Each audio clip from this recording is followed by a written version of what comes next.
Welcome to Over a Cup, where we dive into those unexpected and sometimes offbeat conversations that simply happen when you're just sitting with a friend. I was asked the question in NGL a couple of days ago whether early mainstream media had any influence on my sexual awakening. You know, underwear posters, underwear advertisements, underwear scenes. You guys know where I'm getting at. It's the kind of thing you only usually talk about with close friends. So grab your cup, settle in, and let's eavesdrop. Join us as we casually unpack the impact of the media we grew up with. Here's how that conversation panned out. So, where were we? I was asking you about your awakening. Yung I keep thinking about that NGL thing kasi. What did you... I mean, sige. From sige, let me ask you. What kind of media or TV ad or let's say TV show made you feel tingly all over when you were a kid?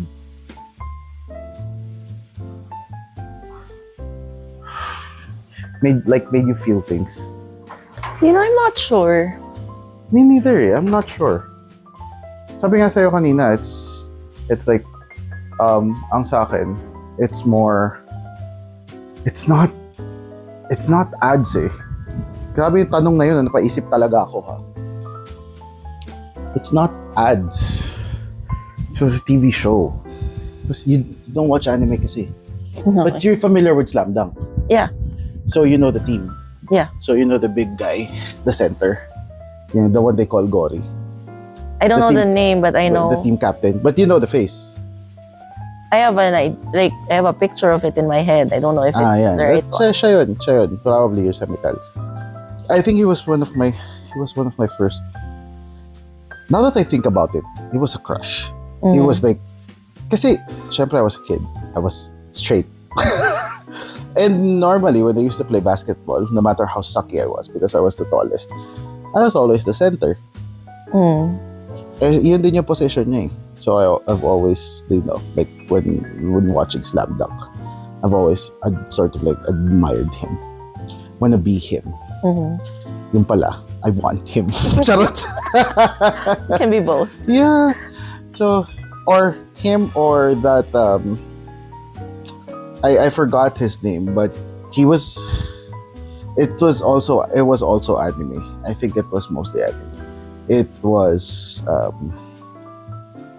Fushigi Yugi. Is that the one with Eugene? No. Eugene is the one that is a ghost fighter. Fushigi Yugi is one of those love story fantasy animes back in the day. Early 90s, I think. And yeah, there was this one guy who was always wearing, mind you, he always had this crew cut. I think he was the healer. I remember kasi sa Fushigi Yugi, lahat sila may marks. Okay. So ang mark niya nandito. Di ba? Alam na alam ko pa hanggang ngayon. 30 years after, alam na alam ko pa nga. And then he was always wearing this sleeveless na damit. Mm-hmm. It was so hot. Now that I think about it, it's so hot. But tapos he was the biggest of the bunch, tas he was the healer. Napaisip ako because sinabi mo si Eugene. I think subconsciously tumatak sa akin yung big guys and twinks because of Toguro. In the same show? Yeah. Because Toguro, he was the main opponent of Eugene before. Diba? Siya yung pinakakalaban niya doon sa tournament. He was this really, really big, muscular guy. And his brother, yung twink, long hair twink, always sat here sa kanya because he grows bigger. And then the twink is literally sitting on his shoulder. I don't know if Toguro, the big Toguro was the younger or the younger or the older brother. I think subconsciously tumatak sa akin yun. Because I was never really into anime. but my classmates were. Tapos they would talk about that show. What show is that? The one with Eugene. Ghost Fighter. Yun. Tapos, I never checked to see if ganun talaga yung storylines. But I don't know if it was like sexual or anything It's like not. that. It wasn't. Kasi parang was there a character there na parang turns into a girl or something? I don't know kasi if it was I think I'd like to think that Dennis. Yeah, that one. Dennis or Kurama. Kurama was his name kasi Kurama Wolf. Kurama was his Japanese name, but Dennis was his was his dubbed name. And he doesn't. I don't know eh. I can't determine if it was a girl. He turns into a white wolf. So essentially, and then he becomes really, really pretty. He was pretty enough to begin with, and then he becomes prettier, I think. So I think, looking back at it was non-binary. Right? Kasi my classmates like to draw. So I wasn't sure if they were, parang now looking back, if fanfic lang yun. Pero parang I always overheard them talking about this. Parang ako, because he's hot. Because he's hot. Is this really the plot of a show? And I was like, I think I was in grade 6 or 7.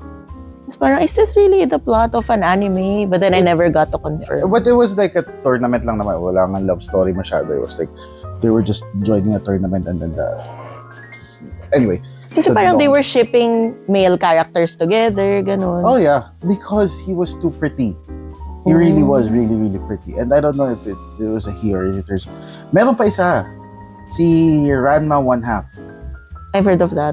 Kasi kapag, don't quote me on this, basta pag nabasa siya ng tubig, I don't know which one turns him into a female, if it's hot, and turns him back into a male if it's cold. Parang ganun. Basta pag nabuhusan siya, he switches.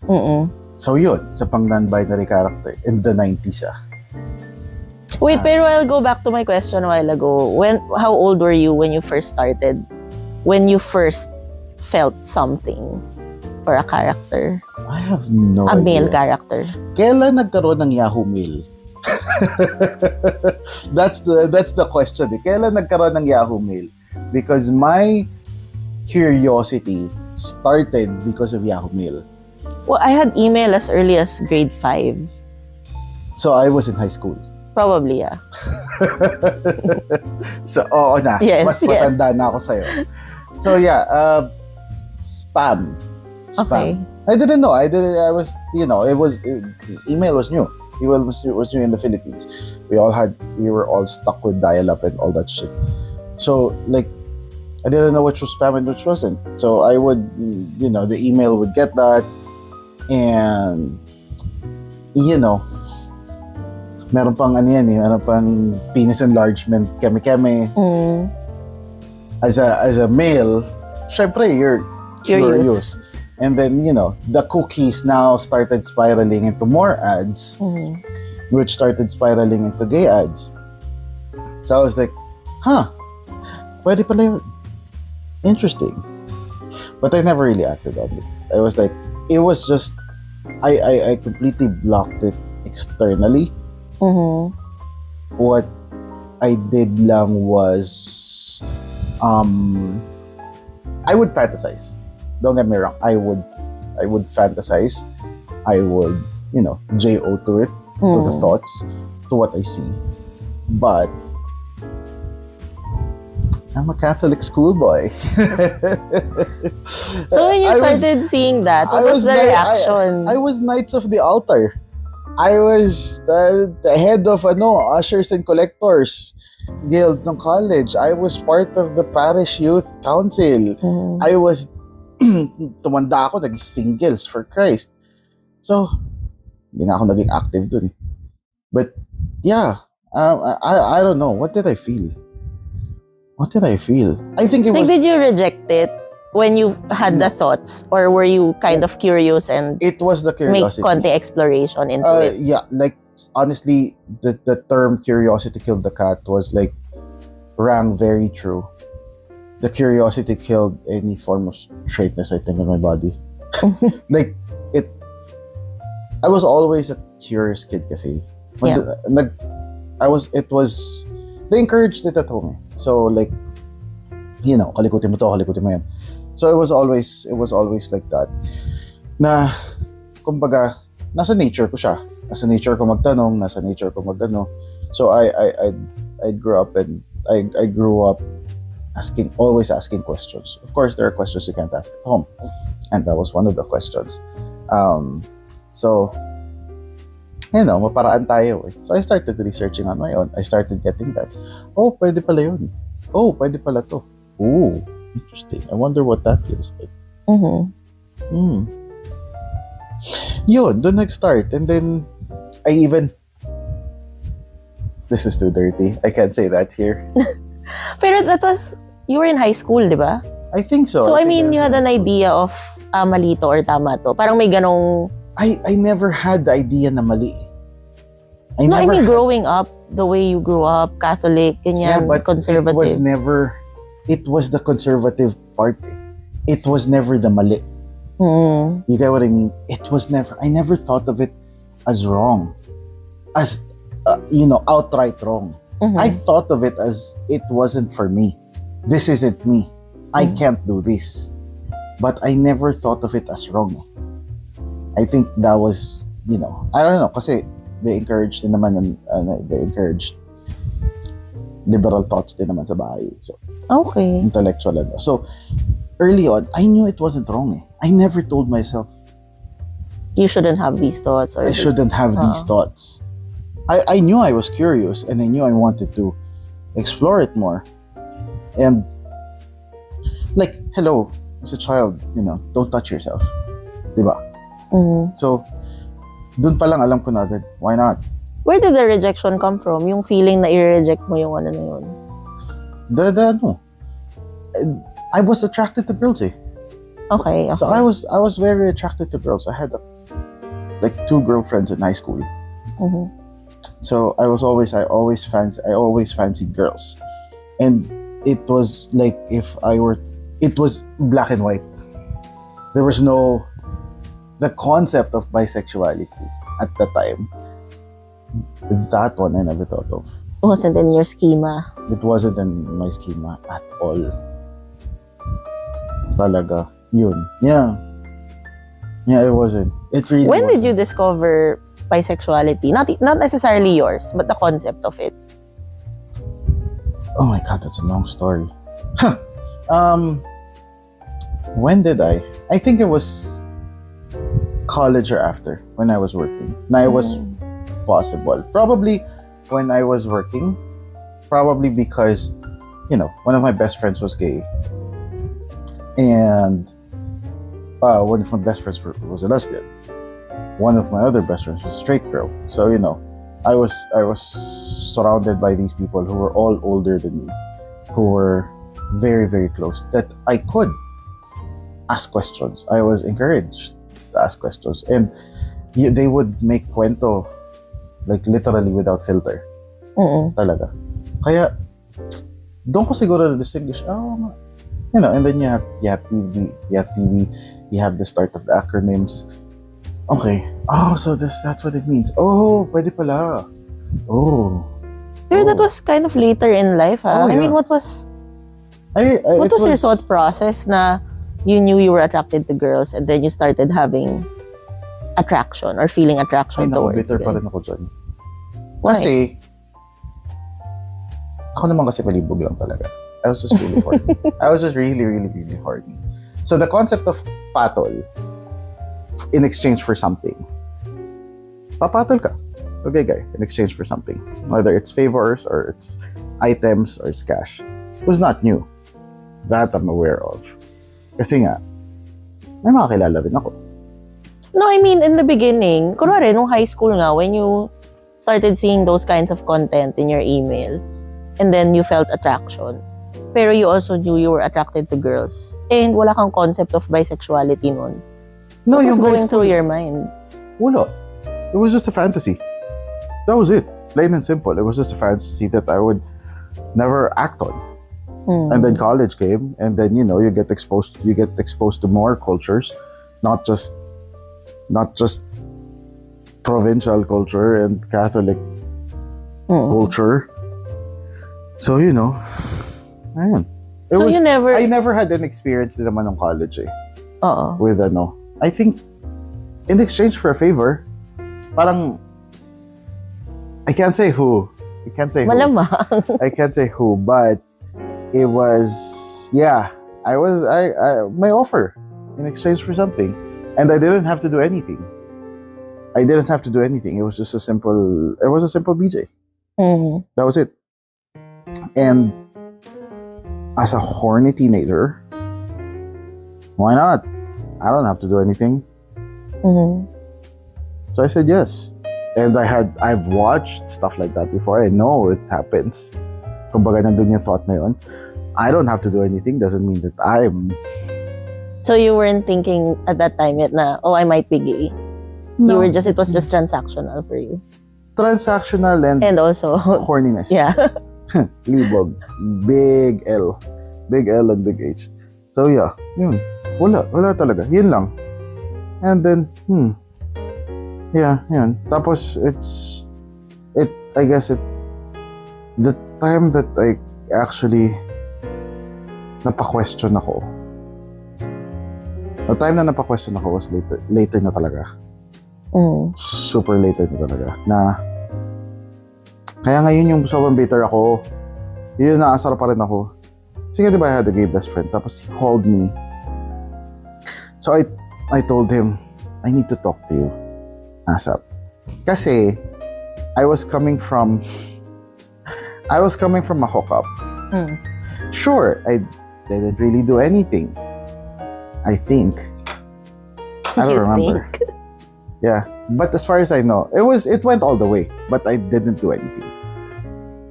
Kumbaga, there wasn't really, nothing oral coming from me. I think we made out, yeah, sure, but yeah, and then we hung out after, and then we got along, and then naulit-ulit siya. It was just walang transaction eh. That wasn't there. Sure, it started that way. Sure, it started because I was horny. And it started as a random message on Facebook. This was with the guy? Yeah.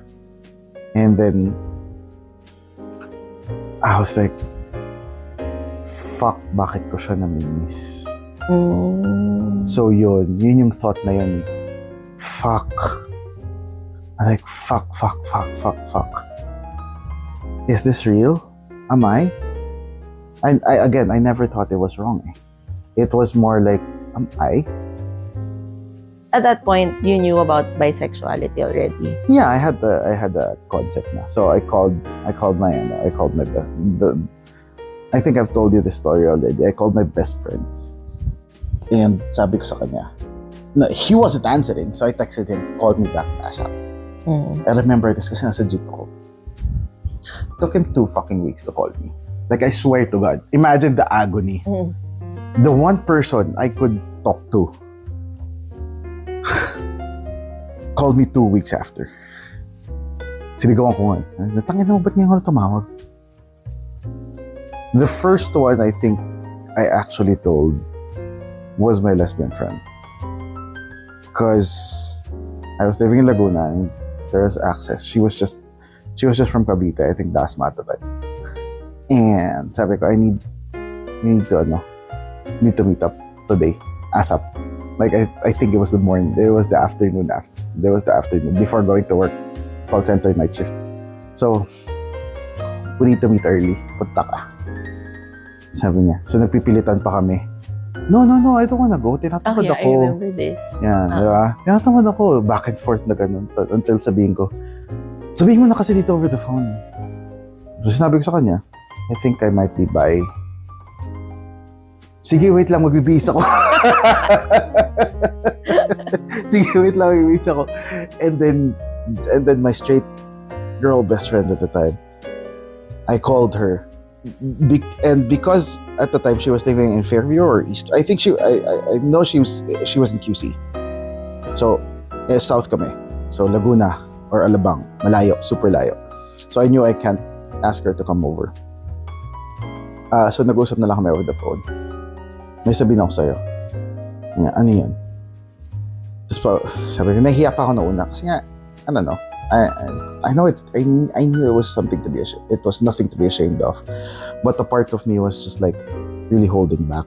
Kasi, ang hirap eh. Ang hirap. You parang, you've known something like you've known one thing your entire life. Yeah. And then saying it suddenly, out loud And then saying it out loud makes makes it it real. different eh. So sinabi ko sa kanya, and then ang sagot niya sa akin, teka.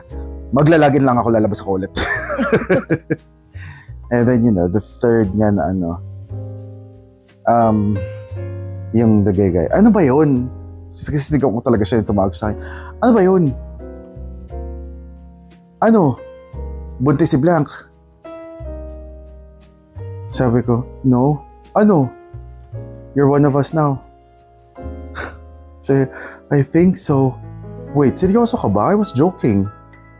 Wait, what? Parang ganun yung reaction niya. Ang una niyang tanong sa akin was, he was very sweet about it. Ang una niyang tanong sa akin was, are you sure? This is gonna be a hard path. Because he was older than me. So he knew.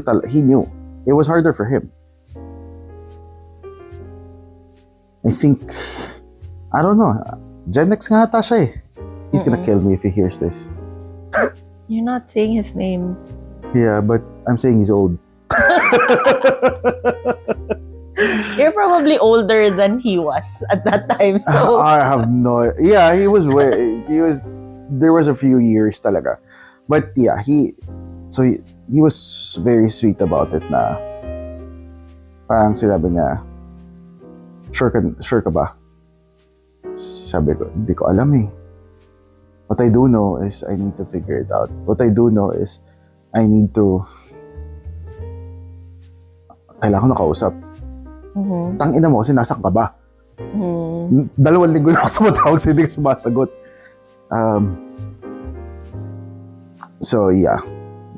Which is actually true. He was right. It was a difficult one. It was very difficult. Coming out was very difficult. Yeah, yun. That was and then yun nga, they sat me down. We had an emergency meeting. Literal. From 4 na sulok, nagkita-kita kami sa Alabang. I remember this. You've been to Alabang Town Center? Yeah. You've been to town. CBTL, sa gitna. When you were, lahat kami nag-iyosi na ba ako nun? Yeah, I think no. I think, yeah, nag-iyosi na ako nun. So, yun yung pwede ka pa mag-iyosi anywhere. So, dun kami lagi para lahat kami nakakapag-iyosi. And I do miss those days kasi malalayo kami. So, every time I'm meeting, I let's coin it meeting na lang. Every time I'm meeting, like once or twice a year, kanya-kanyang buhos ng problema yan. Yeah. I know those kinds of meetings. Yeah, yun. So, he has this one story, she has this story, the other one has a story. That was my story. That was what I brought to the table. Hindi pulutan, hindi alcohol. That was what I brought to the table. Ayun. And then, everything that happened after was a blur because kagaguhan ko nun. This one, I think, hindi ko nakwento sa'yo. What? I ghosted that guy. Oh. After that? Yeah. No, not after that. We had a conversation. We actually went out once. And then we would talk frequently. At the time kasi, I was also with my ex-girlfriend. Okay. We just met during one of our breakups and then continued. Tapos mawala ako. Tapos dito ako ulit. may history talaga ako eh. Okay. Sometimes the only thing not straight about you is that you like guys. Yeah. Everything else is toxic mask. At least aware ka. Aware naman ako doon sa red flags And at least that was your past. Yeah, that was when I was younger. But yeah, and then I'd come back and then we'd hook up a few times, went out. We even watched a movie. He even slept over once sa bahay. So yeah, ayun. And then as in nawala na lang ako, which I really felt guilty about. I at the time, of course, I didn't feel guilty. I felt guilty a few months after. Especially when I found out he passed away. Ooh. halos sabay kaming at the time kasi nagka-dengue ako. So I was nasa Asian hospital. Nasa Asian hospital ako nun. And then when I got home, he just, as in super sudden lang, he just suddenly popped into my head. Kamustahin ko nga. Kasi the dengue was an experience. Sobrang baba ng platelets ko. Yeah. Sobrang I felt really, really bad. So parang that was probably part of it. Kamustahin ko nga. And then scrolling through his feed, he was also an Asian. A week before I was there. Water sa lungs. And he passed away. He did tell me may complication na siya initially, and then it got resolved. And then I think the second or third time around, I don't know. Ayun. So you just found out online? I just found out online. I felt really, really bad and really, really sucky about it. And sabi ko, I would never do that again. I could have at least been a friend. Mm-hmm. Even if hindi ko kaya sa sarili ko, I could have at least been a friend. And then here I am, a few months later, talking to Miko. And then ghosting him.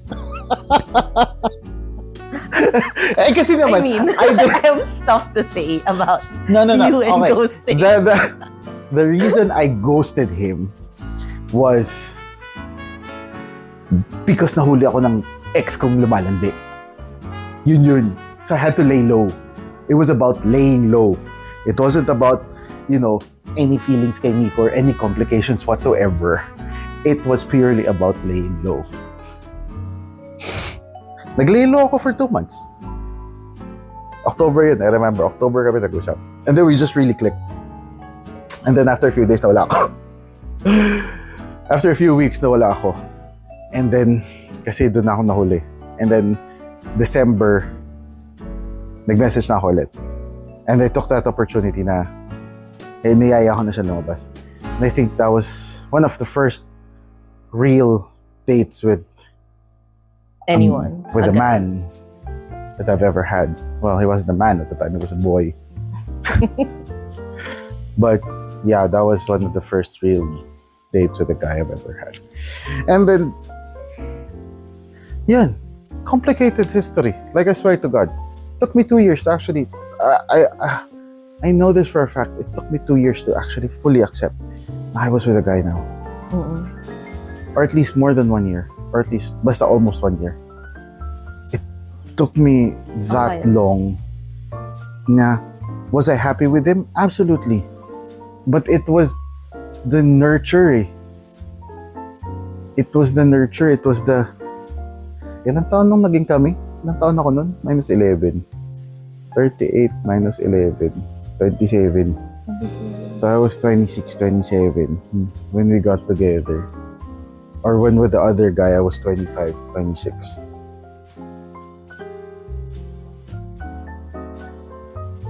Oh yeah. Anyway. So, ayun. It really took me a long time. Kasi it was, let's say, 25 years. 25 years of nurture na year straight. You're only supposed to like girls. Kumbaga, whatever your fantasies are, pag nasa utak mo lang yan, okay lang yan. If you don't say it out loud, it's not real. And you don't act on it, it's not real. It's just your curiosity. It's just your stupid mind and your stupid curiosity that's getting you in trouble. But if you don't act on it, you're not gonna be in trouble. I mean, I can imagine. I don't know the statistics, and I'm sure coming out in any age is difficult, but it's a different struggle than if you've known something for most of your life. Yeah. Because you were an adult na eh. I mean, you were young, but technically you were an adult. You've had a whole life before that already, knowing something to be true, and then biglang this major thing, diba? Sobrang changes it. Pivot, no? Yeah. Sobrang pivot. Parang from lumuluhod sa simbahan to lumuluhod sa kama.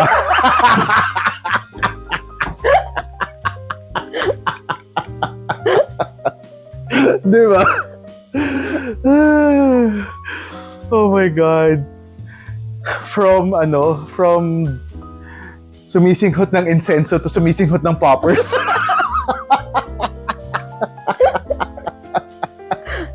Oh my God. That was, oh God.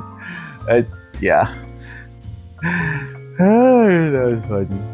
Sama pa nga dun. When they found out, they told me to keep it a secret.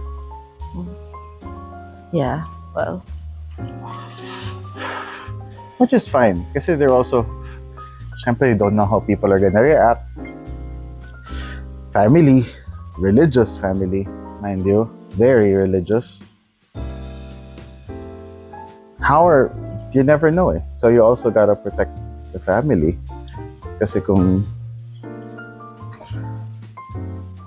may sasabihin or not, alam mo yan, like the worst gossip is gossip from family. Yeah. So it was just very difficult, which really added to the confusion. Really added to me. This was like after the time I came out na after the time I told my mom straight up na yes, I'm with Miko. Na hindi ko pa rin tanggap yung sarili ko. Again, it's nurture. Took me a while to actually admit I enjoy bottoming. Even that, yes, I'm ashamed to admit that I was a bottom shamer. Like, you know, I shouldn't be. I'm a guy.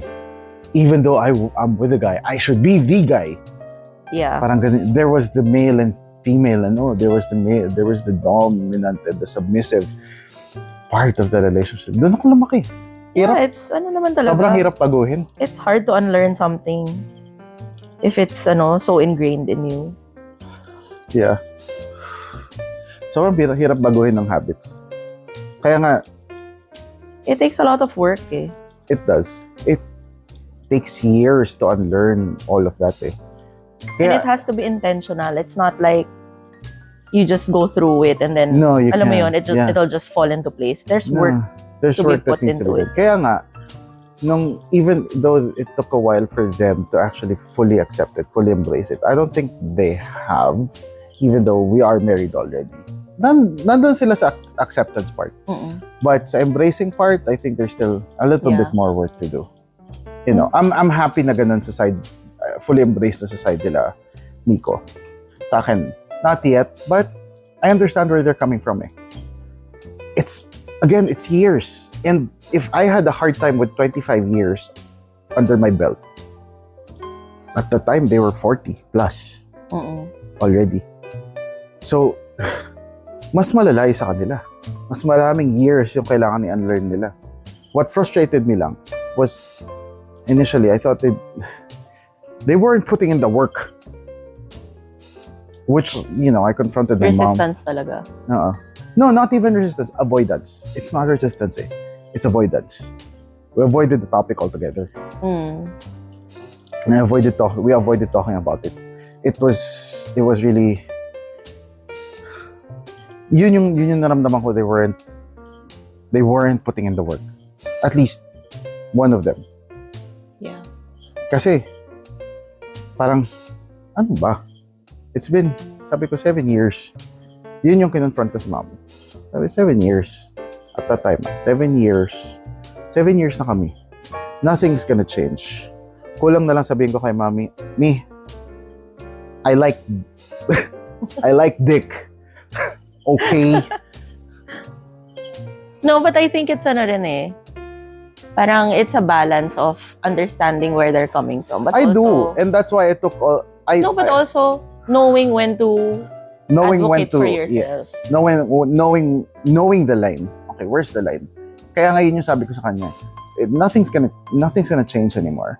I feel like you guys are not putting in the work into accepting it. You guys aren't really thinking about it. And you're just avoiding it, hoping it will pass. Yeah. So that's what's sucky about it. At the time, Pero, given the fact na, Dad called me, even though he couldn't make it to the wedding, Dad called me the night before to wish me well. It's, sure, there was a better scenario, but it's more than I could have hoped for. So, yeah. Kaya nga, kapag may nagtatanong sa akin, I always quote yung kay Dad.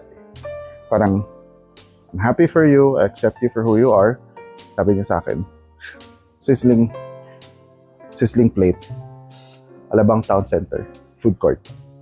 Alam ko pa yung table na inupa namin. Hindi siya sa harap ng sizzling plate, sa gilid siya. I remember exactly because that's when I told him about the wedding. I accept you for who you are and I'm happy for you. However, I hope you understand. And pati to, alam na alam ko to. And I know you understand. You'll understand. I hope you accept me for who I am too. Kasi ito ko. And it's just something na wala sa sistema ko. I just can't. Sabi ko, that's okay. Yun yung pinaka-compromise ko na lang sa sarili ko. Sabi ko, that's okay. At least, sabi ko, at least galing sa akin, wala akong tinago. Tinanggap niya ako, my turn na tanggapin siya for who he is. So okay lang, hindi naman nila ako tinakwil eh. That's a good way of seeing. I hope I'm still in the will. If there is one. It's a good way of seeing it. Yeah. I mean, you know, who am I to judge the situation or like your relationship with your dad or how he even reacted? Pero it makes you think lang, moments like that.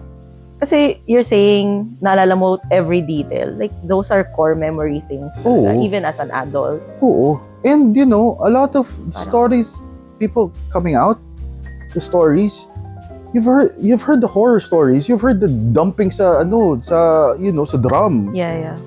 And all that. It could have been worse. This, sinabi niya sa akin, he accepts me and he's happy for me. So, you know, yeah, tangina. I'm an advocate for small wins. I will take it.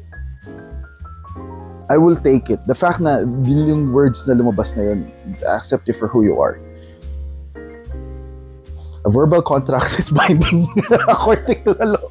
So, wala nang bawian.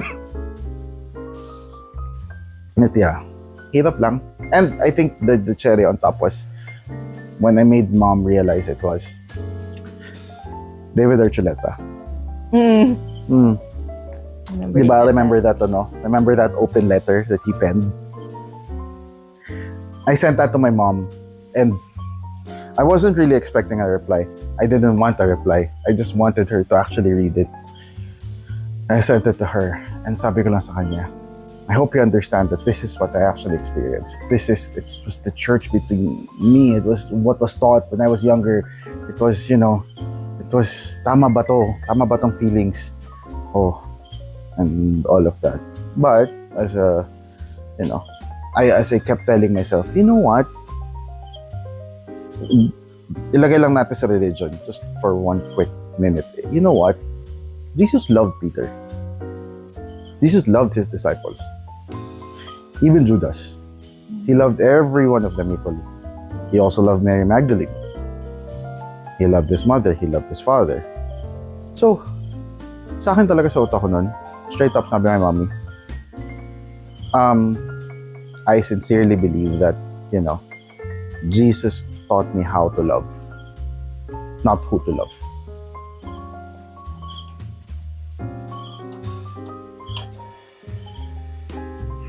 So, nabusog ka ba? How about you though? Whether you're straight or part of the rainbow community, what was your awakening? What made you feel tingly all over? What was the poster hanging on your wall? What was hidden in your sock drawer? Tell me about it. Tara, chika tayo. I'm on X. My handle is at Louis Zabala, at LOUISZABALA. I'm also on Instagram at Louis1026, at LOUIS1026. And wherever you're listening from, don't forget to hit that like and subscribe button. See you again next week for the next episode. Let's hang out again, yeah? Chismisan ulit tayo.